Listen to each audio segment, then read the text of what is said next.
Hello everyone, একটা লম্বা ছুটির পর আজকে অনেক দিন পরই ব্লগে আবার ফিরলাম। শ্রাবণের সোমবার চলছে, আর শ্রাবণ মাসে শিব ঠাকুরকে দর্শন করবো না তা কখনো হয়?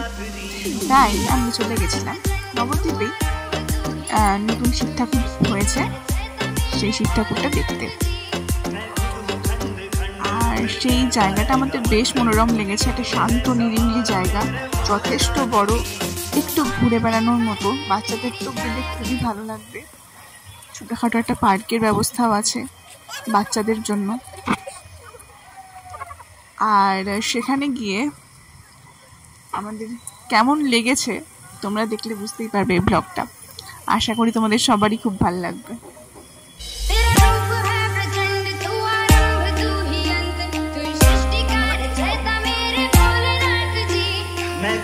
खंड खंड फिर कैसा है घमंड, मुझे तुझ में है समाना मेरे भोलेनाथ जी।